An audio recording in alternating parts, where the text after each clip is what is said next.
Hello future millionaires and welcome back to my channel.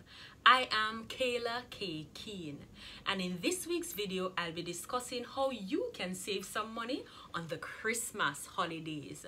Christmas is almost upon us and I know that some of you are absolutely excited. It is a favorite holiday for a lot of persons for different reasons, from the food to the candy to the cake and the sorrel if you're Jamaican, and just the entire vibe and festivity of what Christmas really is. However, a lot of you have been breaking the bank for years on end to enjoy Christmas, while some persons have been more frugal and are saving up their money for things that are more important, while of course spending a little to enjoy the holidays. So this is what I'll discuss in this week's video. If you want to see more, like the video, leave a comment, subscribe if you have not done so already, and hit the bell so you'll get a notification whenever I post. Now, hold on 1 second, I'll soon come back.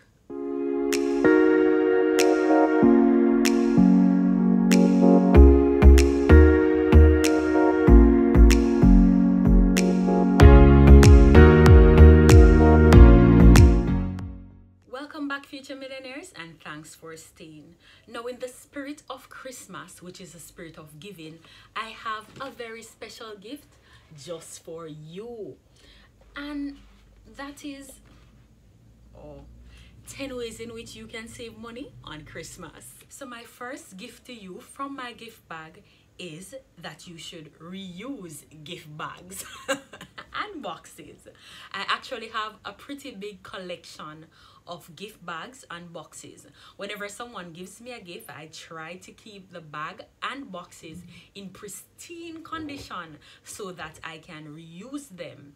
Now, sometimes they will write on the little tag if it's a gift bag, so I'll just remove that particular tag.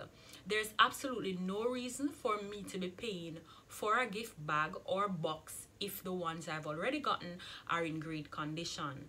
Mind you, I did say great condition. If the bag is crushed or the box is damaged, obviously you cannot reuse it. But starting simple by reusing your gift boxes and bags and baskets too is an excellent way of saving money on Christmas. I'm just going to show you some of my bags in my collection from gifts I've received over the last few months so that you can see that it can actually work. If I did not tell you, you would not know that these boxes and bags were used. Secondly, from my bag of gifts just for you is tip number 2, which is to have a virtual party. So Christmas is usually a time when we like to gather up together with the family and have a big shing-ding, spend a lot of money, have a lot of fun and thing. However, having a virtual party can keep everyone at their respective homes. However, you can still enjoy the festivity of Christmas, the music, all of the food, well, a little less food just for you and the persons with whom you live. So as opposed to inviting the entire family over as you would always do, you can have a Zoom party or an online party, whichever site you choose to use to host your party this year. So everyone will set their own tables and you can literally have a program for the party. So there can be a section when everyone shows their food, a section when you maybe talk about what the person means to you, a section for music. You know, you always have that one cousin who is a DJ, so that person can play the music and you all dance in the background and have fun. However, you'll be saving a lot of money. And for other reasons, this year in particular, some of you will not have a choice but to have a virtual party. But this is actually something good as it will help to save you some money. So I'm at gift number 3, which is spending Christmas at someone else's house. I actually love this idea because when you spend Christmas at someone else's house, then it cuts back a lot from your personal budget. However, I would like to hasten to add that if you're planning to spend Christmas at someone else's house, you have to take a part of their budget as your own. So you can't just expect to just turn up, eat, drink, and be merry and not contribute anything. So what I normally do if I'm spending Christmas at someone else's house is provide maybe a part of the meal. For example, I'll say, all right, what is the menu as it relates to meat? And if it is pork, beef, chicken, fish, then I'll say, okay, I'll take the roasted beef, or I'll take 2 baked chickens. So you have to contribute, but it's significantly less than having Christmas as the host. Gift number 4 is to avoid sales. Sales are not always as they seem from time to time. A lot of stores have the sale sign and just put it up from time to time to get more persons into their stores. If you have been monitoring an item for a particular period of time, then you will know the actual sale price. So now you'll be sure that this is actually a sale. However, if you're just randomly passing a store and you need a refrigerator, but you didn't know the cost for the refrigerator before seeing the sign that the refrigerator is now on sale, how do you truly know that it's a sale? You don't. So it's a way in which businesses sometimes trick customers into thinking that the item is being sold for less money when this is absolutely false. So be very careful of sales, because during Christmas or coming up to Christmas, you're going to see a lot of stores claiming to have sales, and if you do your research, you'll find out that it's not really a sale. So do not fall into that trap. Gift number 5 is to make a budget. Once you don't have a budget, you are going to overspend. I can guarantee you of that one thing. So you'll go onto the road, you don't know what size Christmas tree you'll be using this year. So you see a tree and you say, okay, I like it, so I'll buy it.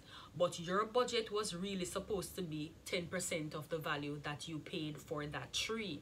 So before you start your Christmas shopping, if you have not already started, which would be excellent, be careful and ensure that you write down the items that you need on one list, write the items that you want on another list, and then think about a real dollar value for your budget and stick to it no matter what. So if it is that your budget cannot facilitate a tree, then it simply means you're not going to have a tree this year.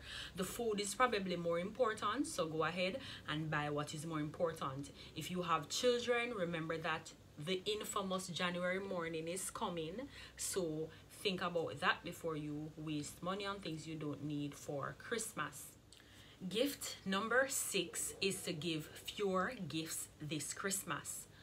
I personally believe that Christmas is for children.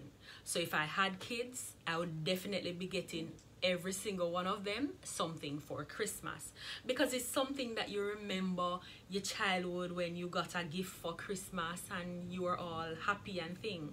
However, we are all grown now, and there's absolutely no legitimate reason to be gifting adults at Christmas time, because it's really probably not so much about us.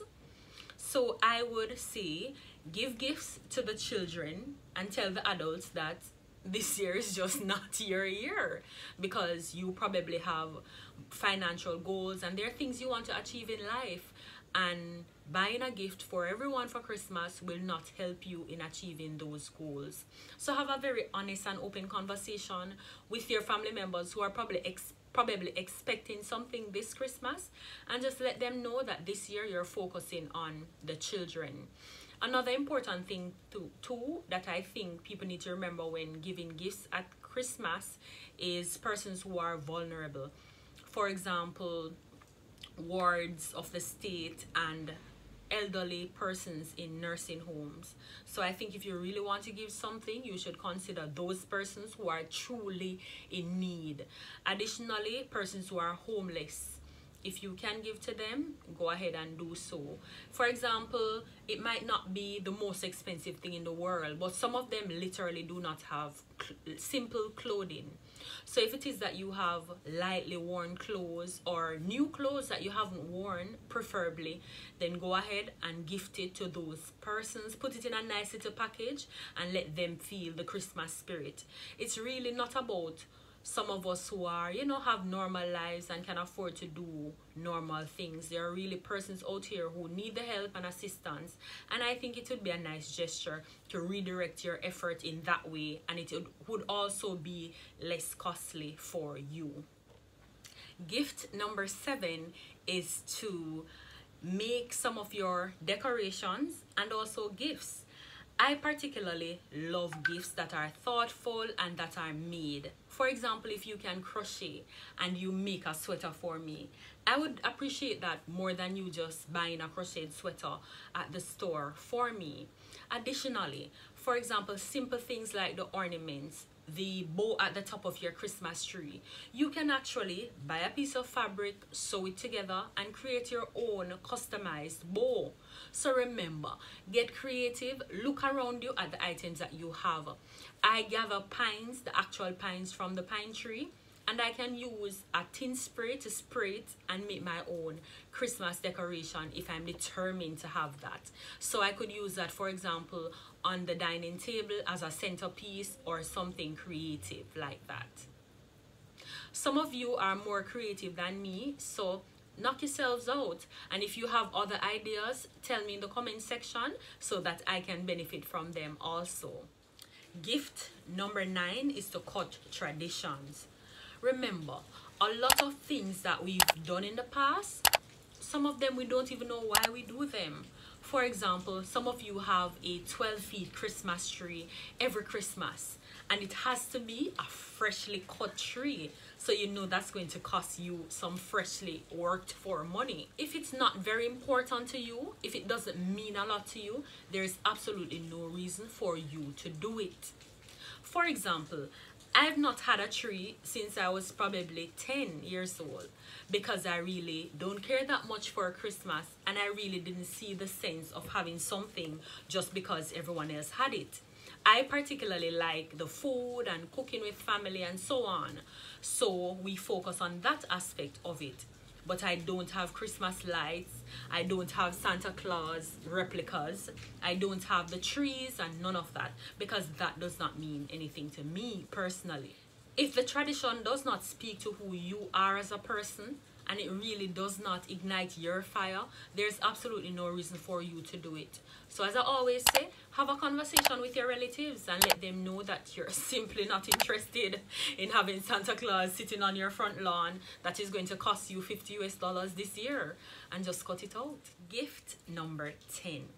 Go ahead and make some of your purchases that you're able to make ahead of time right now if you have not done so already.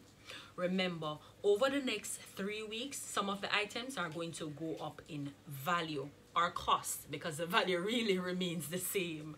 So go ahead and make those purchases now, but don't do it before you have written your budget, because you don't want to overspend in areas that are really not important to you.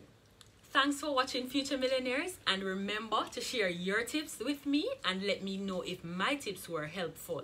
Comment #Christmas if you watched to the end, and share the video with a friend so that they can benefit. Until next week, Future Millionaires, stay financially literate.